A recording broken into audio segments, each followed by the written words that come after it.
Assalamu alaikum, everybody. Welcome, and welcome to all of those who are going to join us later on watching this video. We are here to launch this incredible book, which may be blurred in my Zoom, The Ordinary Chaos of Being Human, which is a collection of memoir stories by Muslims from all over the world. And I'm going to read a little blurb, a little bio for those of you who haven't read it already. Two schoolgirls in Yemen skip class and wander into a yellow circus tent. A woman in Beirut is heartsick, waiting for her kidnapped parrot to return. A Jordanian man curses his loud, ignorant neighbors during a maddening, hot summer stuck in his Amman apartment. This is an ambitious collection of short memoirs from 35 countries, a first-class ticket around the world to make friends with 41 real-life strangers, an ensemble that offers a contemporary view of Muslim cultures around the world. Each story reveals a depth of human experience in a way that you can't help but recognize as your own. An antidote to apathy in a world increasingly at odds with its own values. This book is one we didn't know we needed until we found it. Now, this is from Bina Shah, who wrote this in her foreword. In these stories, we encounter death and destruction, but we also see love, resilience, and courage. Stories that examine the internal wars fought by many people to cope with emerging sexuality, straight and queer, to gain the acceptance of a community into which one has migrated or fled or sought asylum. The pains of growing up, the riotous adventures of childhood, the safe and loving arms of mothers, fathers, uncles, and aunts. And always the question, what and where is home? So this book includes the writings of 41 writers, both established and emerging, and I was very lucky to be included in that list. This is the second edition of this collection, so it's expanded. And so I will do a little reading of this, and we're waiting for Ghali, aka k.eltinaé, who we have previously interviewed, to join us. And he's also going to do a little reading from his piece as well. But first of all, I'd love to just introduce yes, an antidote to apathy. It's a very beautiful line, that.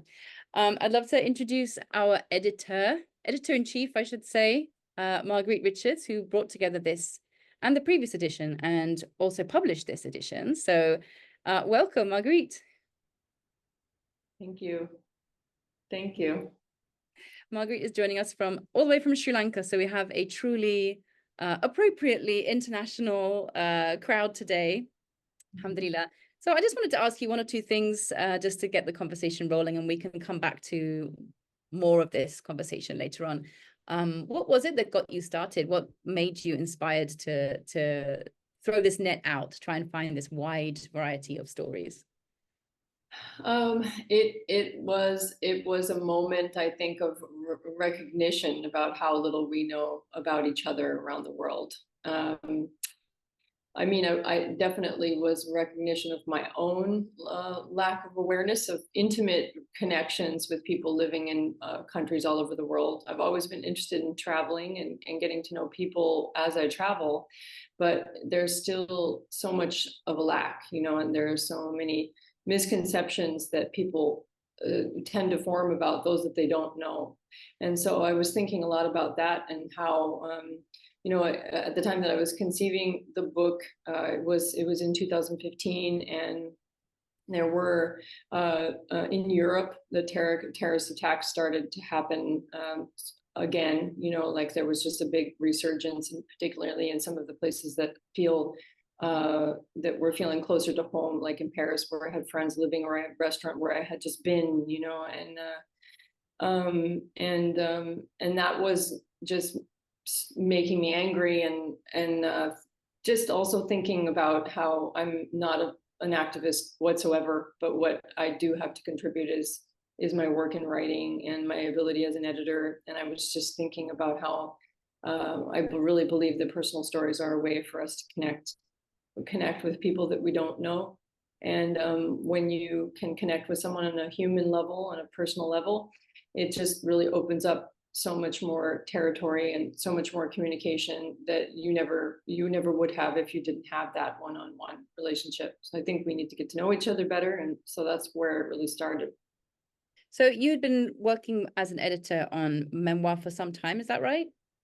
No, actually, this is the book that got me started on memoir in particular. Yeah, I mean, originally, yeah, that was a question. I wasn't really sure whether we would do memoir or whether, I mean, we would do nonfiction or fiction. It was a question I had. I wasn't sure about, and a lot of people that I spoke with that I would have that I was discussing contributing to the anthology, you know, had their different feelings about whether or not they wanted to write, you know, nonfiction or fiction, you know, this question of representation, the responsibility for representation, and, you know, especially, you know, this question of me being a white editor and non-Muslim white editor, and that issue was, you know, very much at hand.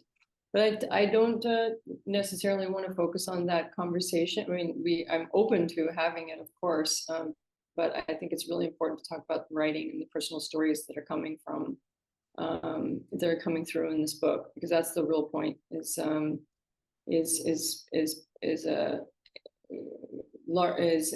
growing the platform, growing the literary canon for diverse voices around the world, so that people have an opportunity, everybody has an opportunity to tell their story, and that people are learning about each other cross-culturally, you know, across the world. That's the goal. So that's why I want, like, opportunities like this. This is a chance for people to share more, for people to share their stories. So I want to hear from you.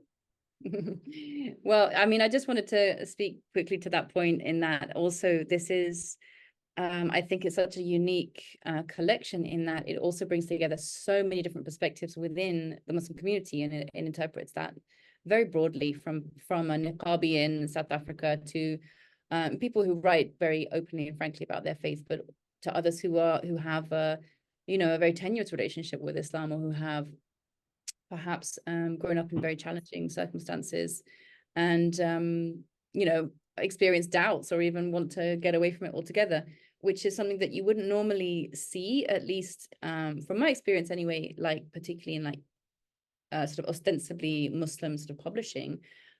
It's very unusual to see that kind of stuff. It's very unusual to see things that write about politics, about the Arab Spring, about Muslims doing things that aren't very Islamic, quote unquote.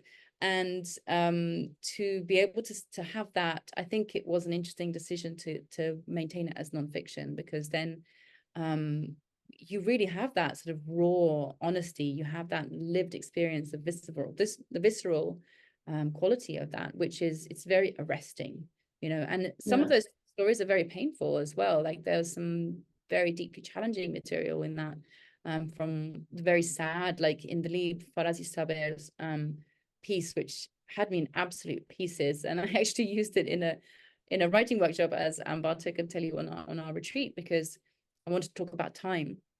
And this one was about her, you know, it's one of the most personal pieces of memoir I think I've ever read. You know, she describes her husband's, you know, very rapid progress through cancer, and then dying very young. But the way that she does it, she structures it in such an interesting, very literary way, because she moves back and forth in time, and so you don't have this straight linear narrative. So I guess one more question: what are your thoughts about creative nonfiction and the usefulness of that, like telling true stories in this very literary way? Because you can tell that some of these writers, Al-Monaster is a novelist, many of these are novelists as well. Right. What was that like for you to work with people who are telling their real stories in this way? It thoroughly convinced me of the power of memoir, to just be collecting these stories and to be requesting that. And I mean, Thria's story was a perfect example. When she sent it to me, I had to double check whether or not it was fiction, because it is so creative, and it is so vivid, so much detail, so gorgeous, that it's hard to imagine that somebody writing about their childhood could maintain such strong memory. So to me, you know, it's also a testament of how you can't tell the difference, you know, like as a reader, you can't always tell the difference. So I actually use the same story in workshops, you know, to disprove, you know, or to just blow people's minds about what the possibilities are with nonfiction. I don't, sorry, what was your question? I tend to ask very vague questions that just kind of splay out like this. I just find it very interesting how with creative nonfiction, what I mean by that is like a real story that is told in a literary way, as if it's a story. The writer has an advantage in a way because you're not having to convince people to suspend their disbelief, because you're going in. I mean, if you were to share that with somebody, is like, hey, check out this really cool piece of fiction, they would totally buy it. Like, wow, this is so written. How did they come up with this? But then you have this extra edge when you find out that it is real, you know, but it has to be well done. That the way that it has been, so many of these pieces have been written in such an exquisite way and such a high level of craft that, to me, I think you could teach fiction using it, you know, like just to give that one. I love this creative nonfiction. I love it for this reason of just to be able to prove that we can tell true stories about our lives in such a compelling way. And for me, that's a way that you create these connections, because we've been told stories throughout our lives, whether they're true or not. Storytelling has always been very compelling. You know, the most successful storytelling, whether it's true or not, has been, you know, in this sort of very dynamic, creative way, you know, in order to hold the audience's attention, you know, whether that's more oral or, you know, written. And so I think it's really important, you know, for nonfiction, especially when it's really trying to communicate some kind of emotion. And that was the goal with this book, was to communicate this central emotion that the writer was feeling, whatever that may be. And so creative nonfiction seemed to be like the perfect avenue to explore that. And then I realized, I mean, I didn't really realize we were doing memoir. I mean, I decided at the very end to call it memoir, even though it's so, you know, I should have recognized that right off the bat. I mean, because half of the writers of the book are writing memoirs, and this is like a chapter of their memoir, you know. So this is really short memoir. I don't think there's not a category on the bookshelf that's called that, but that's what I find so interesting, is that like I can't think of another example of an anthology of memoirs. I mean, there must be some somewhere, but I can't. It's not something that you would really commonly you see anthologies of essays, but they tend to be a little bit more academic or a little bit more sort of thematic. It's like an incredible sort of lucky dip. Like I just open up, because it's quite a large book, you know, it's a really chunky one, you know, you can 568 pages. Yeah, all of them that you've probably read 50,000 times. And so like I've just been opening it up. Yeah, Nancy's read it 50,000 times. I feel like what I do is I open it up and I just see what takes my fancy in that moment. And it's like being a kid in a candy store, because there's always something that is, and I'm probably about halfway through it, and each time is so different. Each one is so unique and of its own. I'm just sort of, you know, I feel like I'm being a bit hyperbolic here about it, but I think people need to read it to get a glimpse of that. And okay, one last question before we go to some readings. You've had, I guess, some feedback from readers and people who have told you what they thought of the stories. Have you found that people have been surprised by the kind of variety of Muslim stories that have been represented in this book? Different. It depends on who you're talking to, you know. I mean, but I suppose some. I mean, I have one quote on the back of the book that I chose in particular. It was a review by Jessica Tay, who was one of my early readers. She says, "A note to my Muslim readers: please do understand that you will need to read this book with an open mind." Yeah. You know, so it's kind of, I think, yeah, there's so many ways to discuss this question, but or so many things that this leads to. I think that, I mean, one issue that you have immediately is that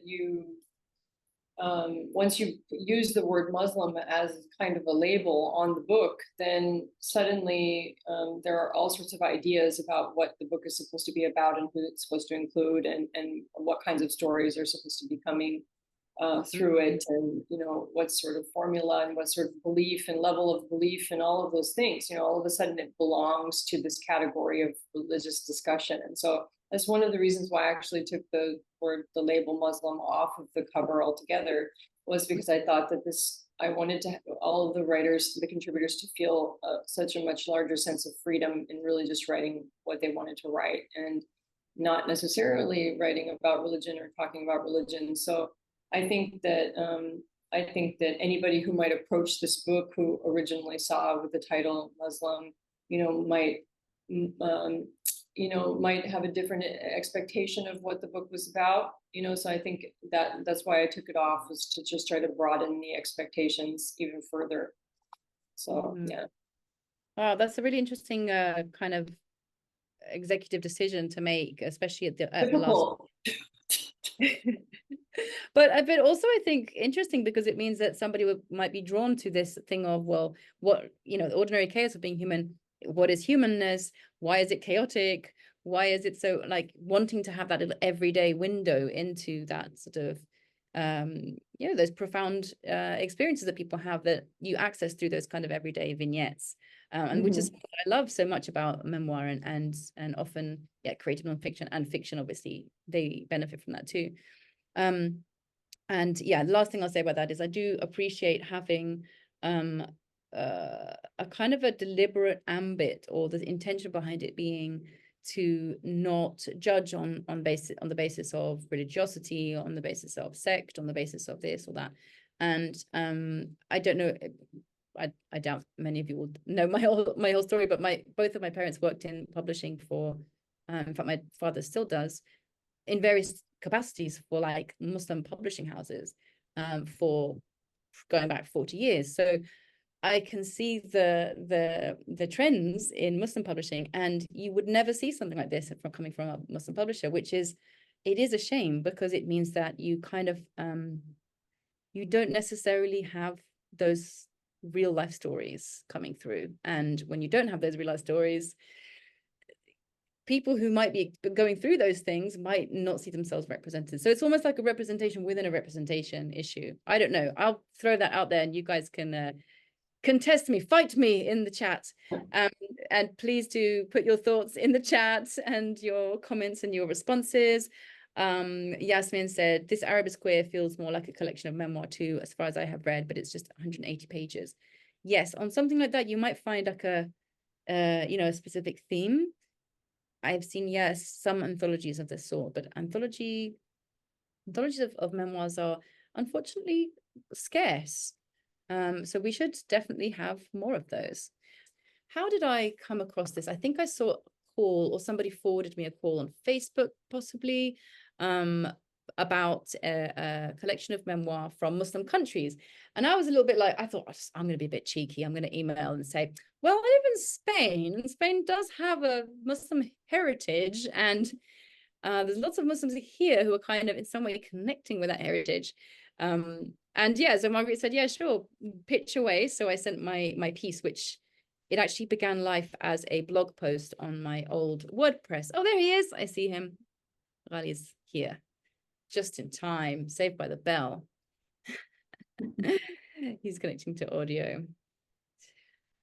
I'll just wait to say hi to him.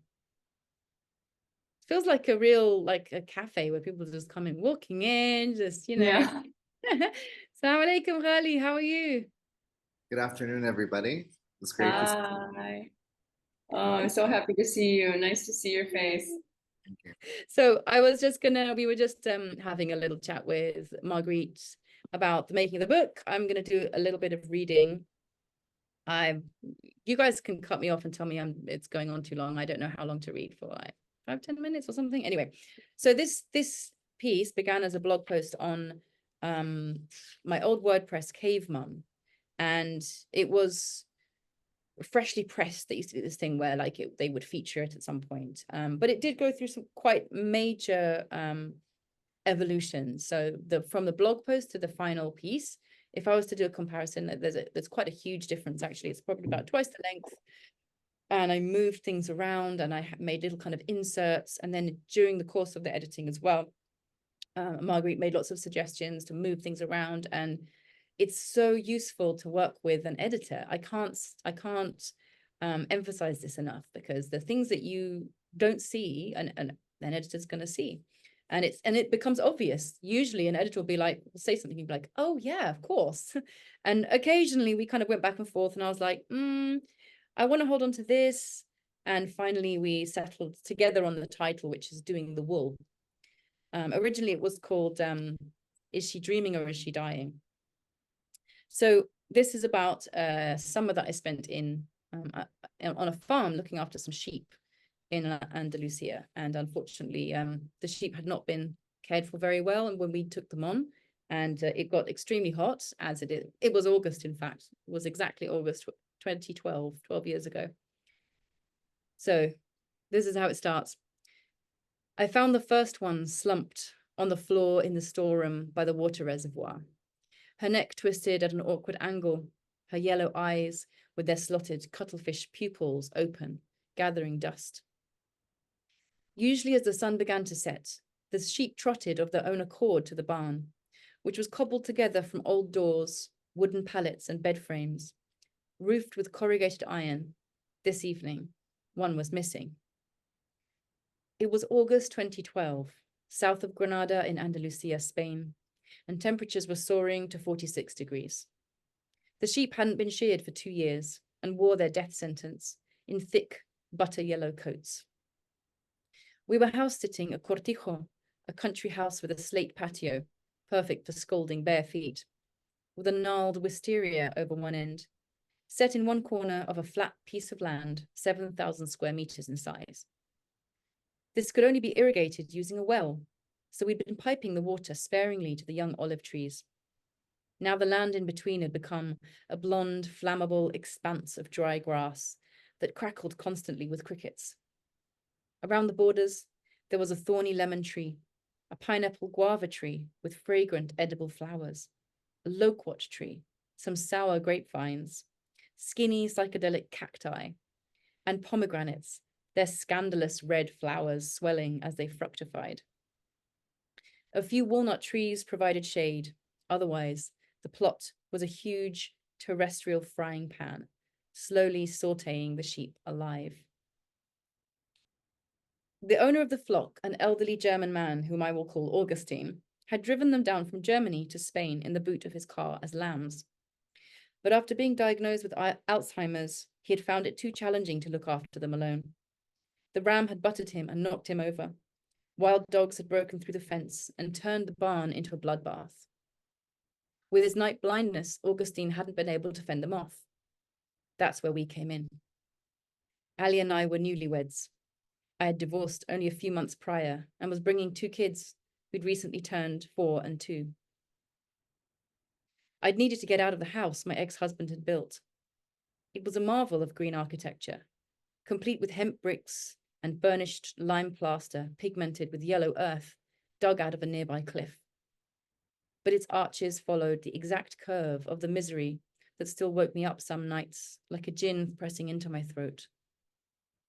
The few years we'd lived in that lovely house had marked my lowest point, when I started to believe that if I were to disappear, everyone would be better off. It was no place to begin a new relationship. It was haunted with old versions of me.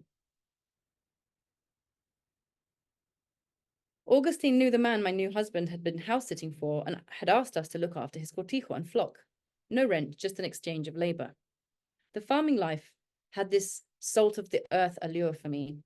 Perhaps I thought this was where I would crawl out of my spoiled Western persona, so constricting in its self-consciousness and fragility. My mind clarified with good, honest graft.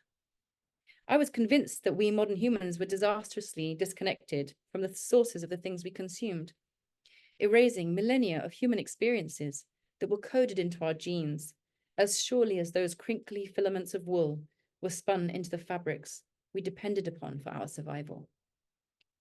Not only did this leave us with an acute sense of alienation, surely contributing to our avalanche of mental health problems, but it also allowed for all manner of abuses, both of workers and of natural resources, in which our present economic model is so deeply entrenched. So, engaging with these ancient practices in a hands-on way would surely return me to a pre-industrial idyll, my pallid English face flushed to a wholesome rouge, my monkey mind finally tamed. Here I might finally become, like the Sufis whose words I'd been reading all my life, the child of the present. Another reason for settling in this area was that a good number of Muslims who lived here belonged to Sufi tariqas. Many of them had been advised by their spiritual teachers to go back to the land and now tended olive groves, fruit orchards, beehives, horses, donkeys, and herds of goats and sheep. This landscape had been the last place the Muslims of Al-Andalus lived, apparently in harmony with the natural world. Rafts of Andalusi poems, songs, and philosophical treatises exalt creation as a stage for contemplating the divine. What still delights me about this approach is that a physical act of the humblest dimensions takes on extraordinary dimensions of meaning, working with wool being one of the most significant of them to me. Both of my grandmothers taught me to knit, and my mother to crochet. Much later, my sister would gift me a drop spindle. The transformation of a heap of matted bird fibers into yarn and its further transformation into pliant, warm textiles still strikes me as nothing short of alchemical. Even more mesmerizing is frogging, in which you pull out lines of live knitting into mounds of telephone wire curls, dampening them and hanging them to dry. The crimped shapes slowly release like mermaid's hair. The spiritual path I had been born into also took its very name from this humble fiber. Tasawwuf, anglicized as Sufism, is an enigmatic term that hints at suf, or wool, probably because the woolen cloak was a mark of asceticism and non-attachment to the dunya, the transient world. It may also refer to safa, or purity itself, linguistically related to wool, perhaps through the association of lambs with innocence. There are Sufis who describe the process of felting wool as a metaphor for the individual being united with the divine. Each individual thread woven into a state of oneness, hence the tall felted hats of the Mevlevi dervishes.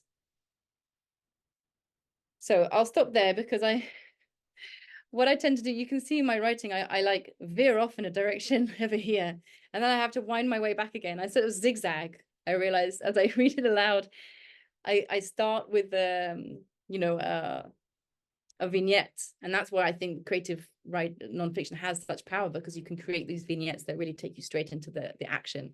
But then you can hit pause and then go off on some little tangent and explore a backstory and introduce some other things. And I probably am far more long-winded than I need to be. But then coming back to the drama, so to speak, it's like I think that's the richness of writing, because with a movie you don't really have that opportunity, unless you pause and you go and like look things up on the internet, which is what I usually do when I watch movies. Ghali, would you like to read some of your piece? Sure, no problem. I can read a bit from the beginning and a bit from the end, if that's okay with everyone. Do you want to introduce yourself first for anyone who doesn't know you yet? Yeah. Hi, I'm Ali. I publish under k.eltinaé, and I write poetry, and I have a piece in The Ordinary Case of Being Human. When Marguerite reached out to me originally, I had written another piece that I sent earlier, an earlier version that was part of a memoir that I started and didn't finish. And yeah, it was about just like growing up as a third culture kid, and just kind of about otherness and in-betweenness, which are some of the themes that I like to write about. And then I had to convince him. To come back. Yeah. With the same piece or a different piece? Uh-oh. It was eventually it was a different piece, because the other piece I had already published in a South African journal.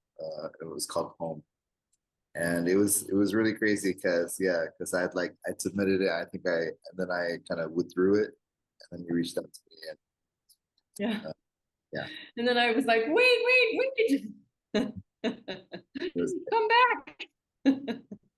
It was such an experience, a different relationship with every writer, with, different lengths of time, coming in the picture, sometimes deciding to pull out. You know, I worked with some writers and we worked on a piece for a while, and then they just didn't feel good about it and just wanted to stop. But you know, the relationship was maintained. So it's been an amazing journey to meet all of these people. For me, it's been a lot more than just putting together a book. So definitely was, I don't think it's hearing this right now, but with K, it was I loved his prose, so I absolutely had to have something in the book. And I think I was too slow on accepting his story because, yeah, I don't know. And then he withdrew it, and then we settled on something else. So it's really good.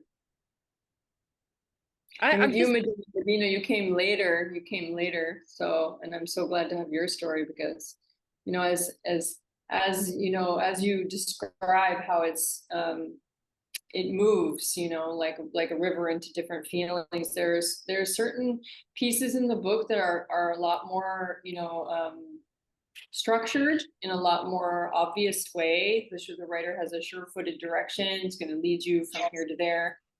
And then there are others where they're really creating a mood and an ambiance and a feeling, like actually you can sometimes come away from the story without really knowing what happened, but at the same time you're like impregnated with a feeling of a sense of knowing. And I think with both of your stories, that actually really was the case. Oh, maybe it's the Spanish environment. Go ahead, Ali.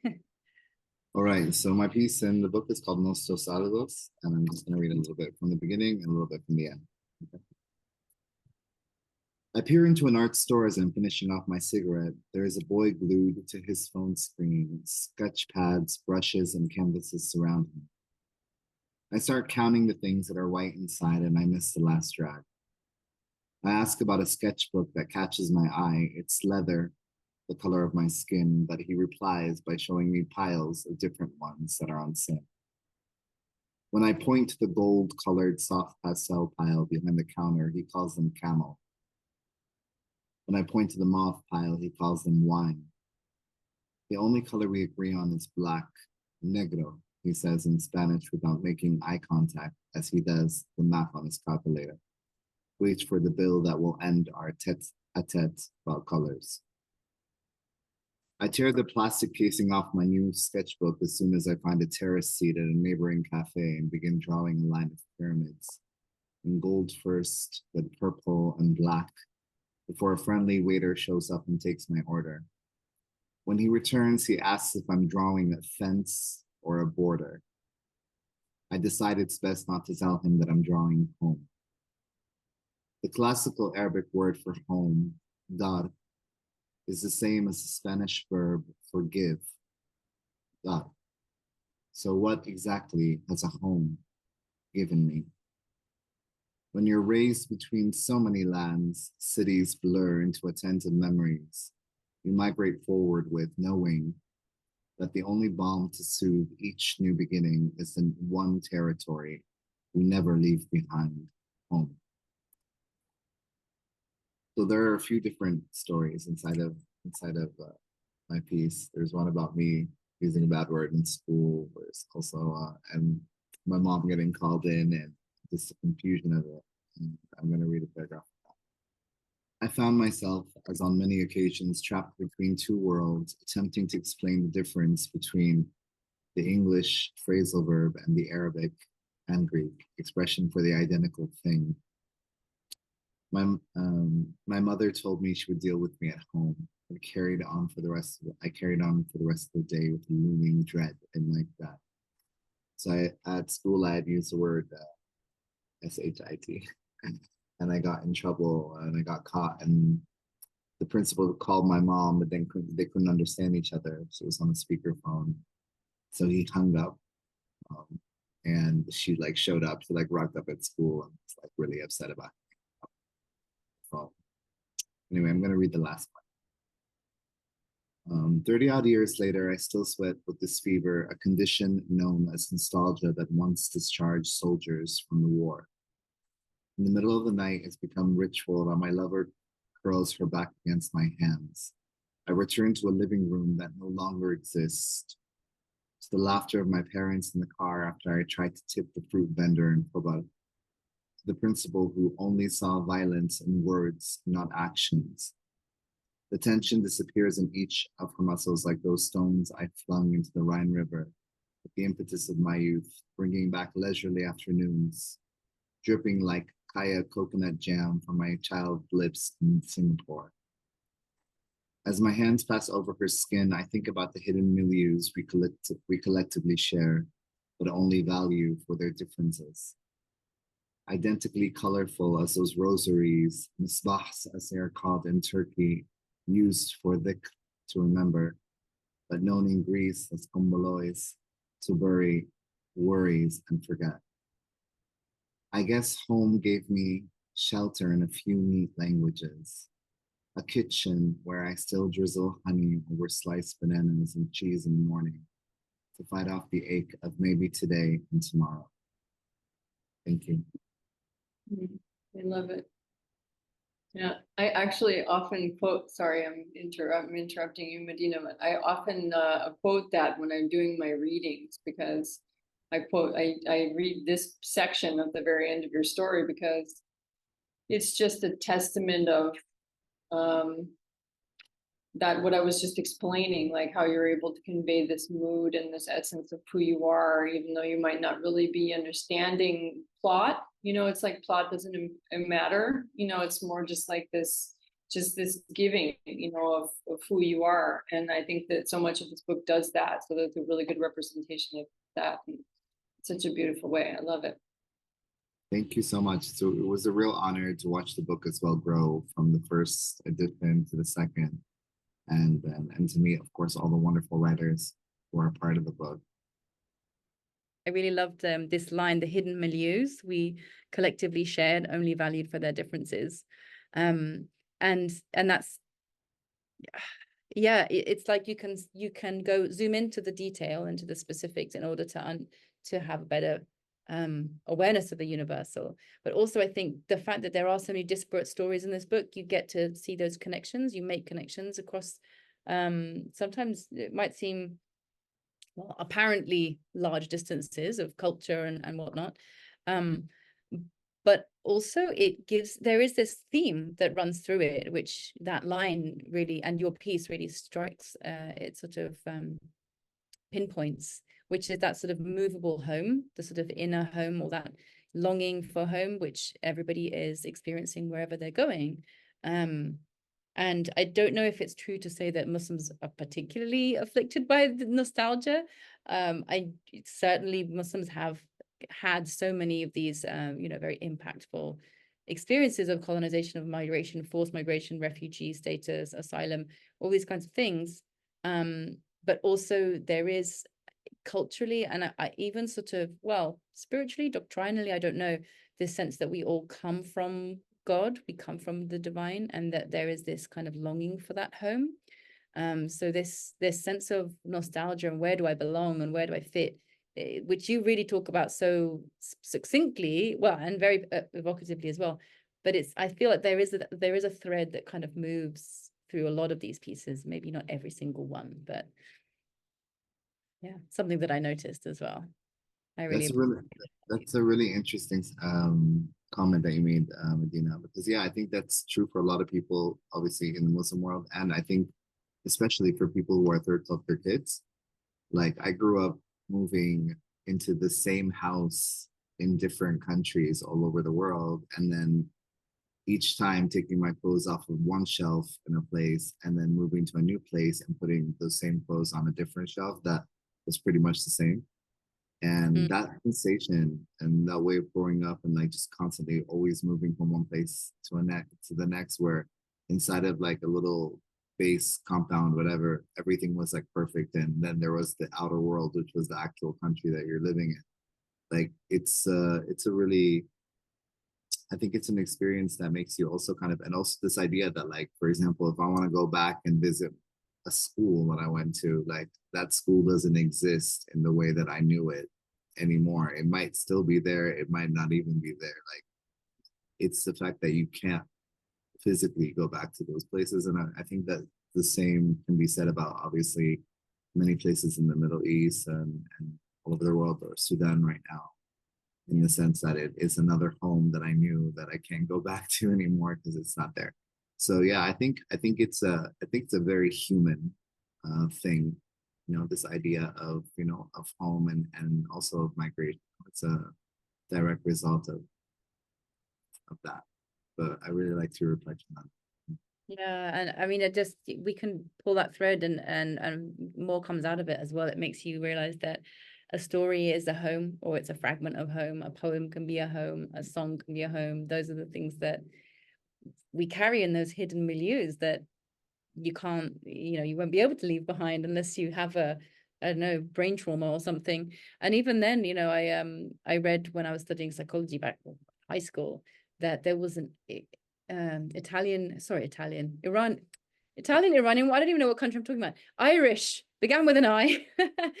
An Irish woman who left Ireland for the US when she was 2, and then never again heard any. She didn't go back to Ireland, didn't have any contact with Irish culture per se, all her life. And then in her 90s, I think it was, she had a stroke and started singing Irish lullabies. So those things, even when we're not conscious of them, they're still being carried as well. And there is so much of this, like many of these stories also are people who are multicultural. I know that's a word that's been kind of overused, but belong to various lives. Yeah. Yes, migratory lives, or their parents have moved somewhere and they've grown up in a place that they don't look like the people around them, and in sometimes very surprising ways. There's a Bangladeshi author who grew up in Nigeria and then ended up in the US, and you sort of realize that actually the possibilities are literally endless for how people can live. And again, that's also a very interesting kind of mind expanding or world expanding conclusion that can come out of reading this kind of collection. Would anyone like to share anything or chip in? Nancy, actually, we haven't heard from you. Nancy has been working on this edition, weren't you?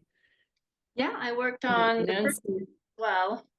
And so I've read your story several times, and I loved watching the progression and the transformation. And I'm honored to have been a part of this compilation. And we were just talking about home. And as someone who also comes from, did you say a third? What did you call it? Ellie? Yeah, different scenario. But always that longing of where is home? It's where you create it, no matter what your religion is, where you are, what phase in your life you're in. So I'm Canadian-Hungarian. Wow. And Callie and I actually had breakfast not this morning, but a few mornings ago. So it was really good to finally meet after having read your words, I don't know, for the last 5 or 6 years. Yeah. And so I live in the same area as Medina does. I lived in Orhiva as well for a few years. The world is enormous and tiny all at the same time. At the same time. Nancy has been with me, since the start. Nancy has been my rock, just cheerleading on the whole thing and always ready to, Nancy worked on everything with me on this, like we discussed the order of stories, we discussed, the cover. Nancy loves design also, so she was really excited about talking about the cover and what we were going to do with that. And so many things. Nancy was always involved. So yeah, she's definitely it was just really fun to get a feel for all of the different elements that go into a book, from the spacing, how big do we want the title to be? Do we want the author's bios? How prominent should they be? What are we going to put on the back of the book? So yeah, it was a lot of fun. Yeah, I'm the daughter of a book designer, so like I also nerd out about typesetting, and I think you did a really nice job, and especially for something it's very big, to hold it all together in this way. It feels really, it feels delicious, like it feels like a cake that you just so nice. I love that. Thank you. That's such a good compliment. I wanted to ask you guys as well, for those of our members who might want to contribute to some kind of anthology in the future, whether as a writer or as an editor or in some other capacity, because I mean, as you know, many writers do lots of things. We wear lots of hats. We might do teaching, we might do design or something else. How did you go about managing a remote project that had, like, it's quite epic proportions, really, of so many different time zones and things like that? Actually, I think because it's a book, that made it a little bit easier. Nancy and I both, we used to be in magazine publishing together, and that was moving a little bit more quickly.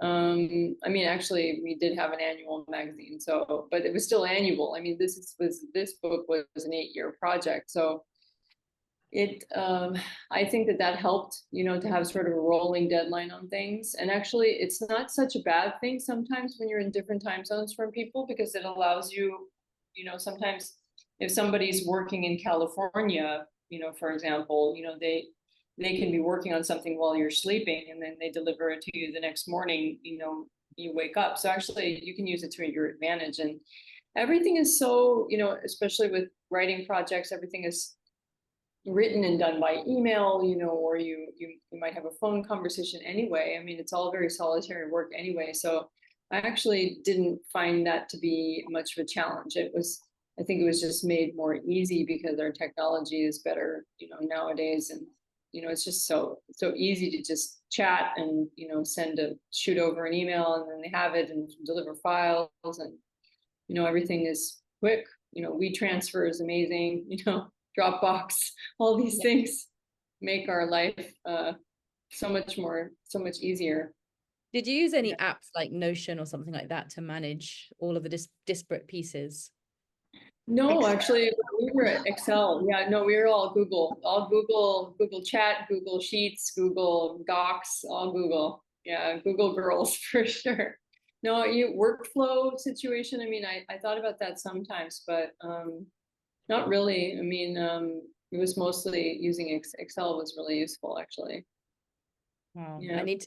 I need to befriend spreadsheets a little bit more. I have been finding Notion is quite handy because it does feel like note-taking, and you can kind of quickly organize and nest things together. But as you guys probably already know as well, the way that my brain works, it just kind of shoots out like a million ping pong balls at the same time. So like these kinds of apps, I'm starting to learn as a writer that they are they can be very helpful.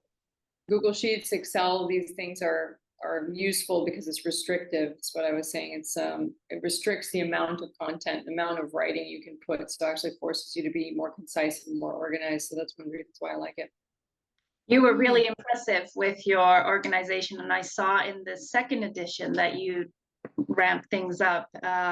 She had 4 or 5 different tabs, all these systems that she created, and, you know, different folders. So it worked actually quite well. Amazing. You can tell she thought about things a lot.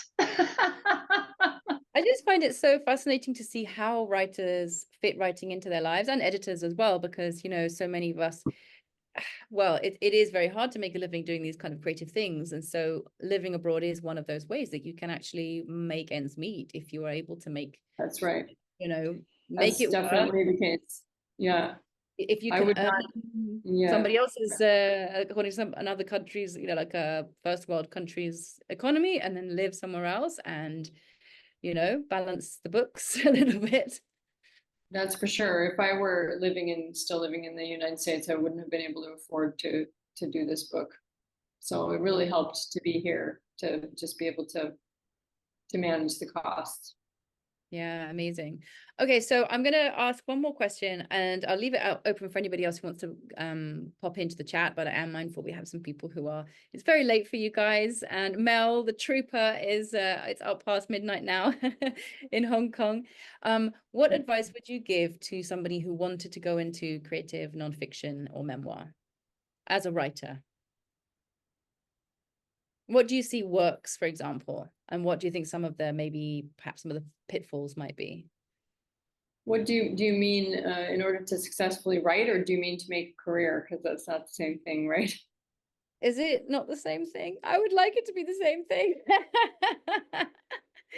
I mean, it is a subjective thing. What makes good writing? But from an editor's perspective, like as an editor, also for myself, if I'm editing someone else's work, I can see immediately where somebody is lacking something, for example. So would you have any advice of like how to write, compelling creative nonfiction? Nonfiction. I say definitely study fiction. That's really important. And also, one thing I do when I'm starting out with someone who's just starting to write a memoir, someone who's just in the beginning stages, is focus on a list of scenes. So I always tell people,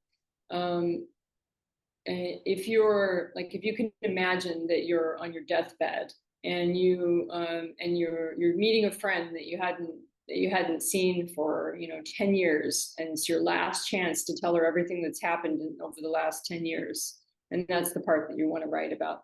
What are those 10, 15 scenes? What are those 10, 15 events in your life that you absolutely have to tell that person?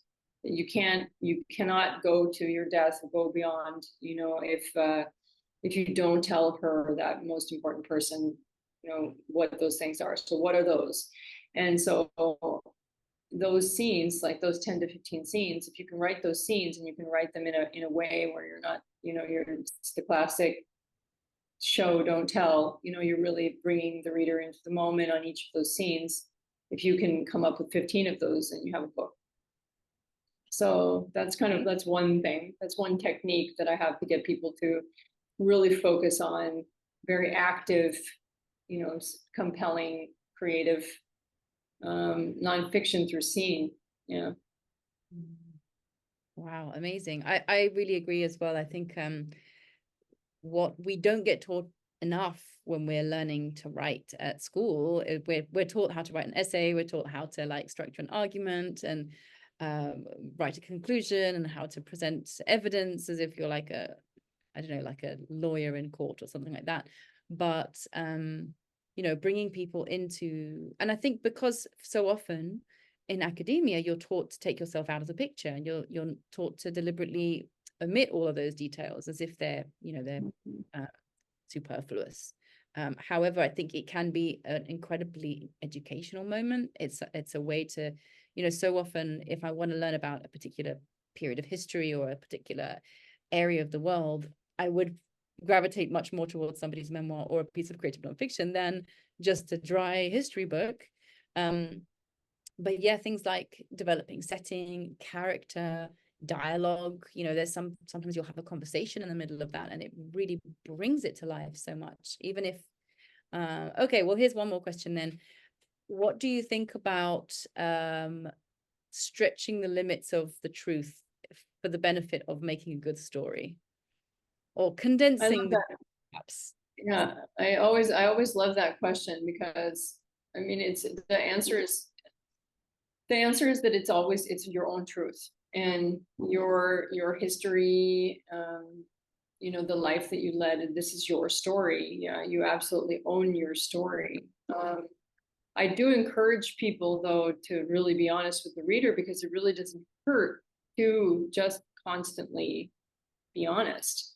It's, when you're taking, especially in memoir, you're really taking the reader on with you on a journey, and divulging different moments of your life, at the moment that you want the reader to be discovering them. And if there are parts of your life that you want to discuss, but you don't remember them, but you can sort of fabricate that memory, in a certain way, that there's some sort of image you have in your mind of what that is, but you just don't remember all the details.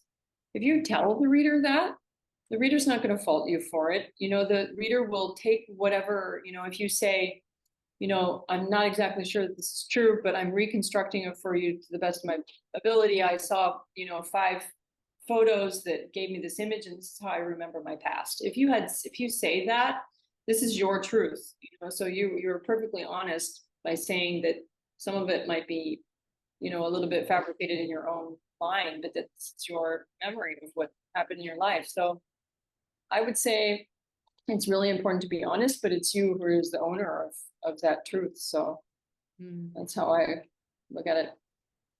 That's really good advice. Thank you so much. I think that's really helpful for people who are sitting down to maybe want to write a memoir, but are stuck on this question of, do I remember enough of the details?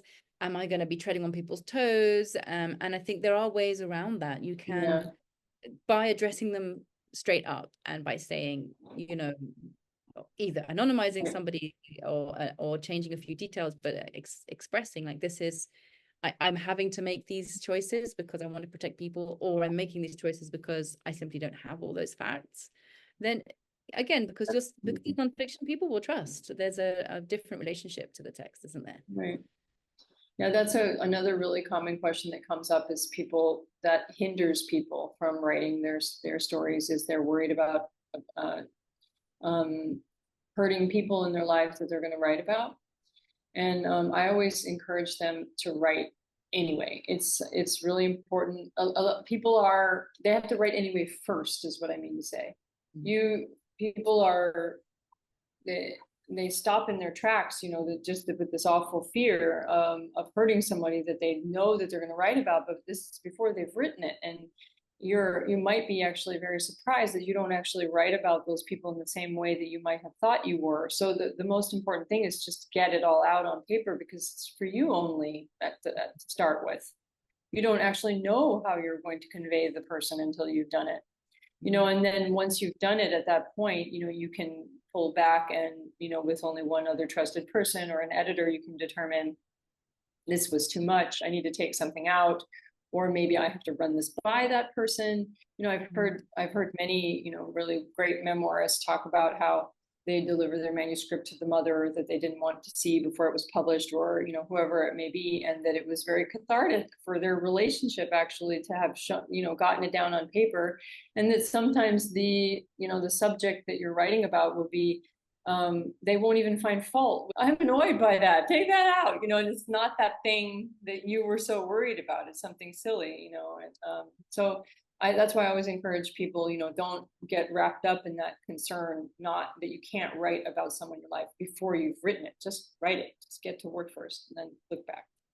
Yeah, and that's again the benefit of working with an editor or somebody who understands what is it called, cultural sensitivity. There's like a service that people will offer, you know. I in one of the novels that I've been trying to write, I have a character who's from Kashmir, and Kashmir is a place I've been to, but very, very briefly. So it's not a place I can really talk about from any great personal experience. And so I sent that chapter to a friend who is Kashmiri, just to see, how does this read as a Kashmiri person? What am I getting wrong? And it might involve paying somebody to do that, but I think it's better to do that than to be stuck. And it's particularly when you're working with personal experiences and memoir, like you say, it can be so cathartic to get it out and to realize it's perhaps not as scary as it seemed like it was going to be, or not as maybe it isn't as hurtful as you think it might be, and you're worried that it's going to be hurtful to somebody, and actually they say, oh no, that's not even half of what it was, you know. I've even had people say to me, I want you to write about me, like write about me, make me a character in a story, you know. And I'm so surprised by that, but you know, horses for courses. Thank you all so very much for coming. This has been such a beautiful connection between so many different places. Thank you, Marguerite. Thank you, Nancy. Thank you, Ghali. Thank you, everybody, for joining us. And Ambata for getting up early in the morning. Woo! The troopers, and Mel for sticking it out. It's way past midnight. Thank you. Thank you for organizing this, Medina. My pleasure.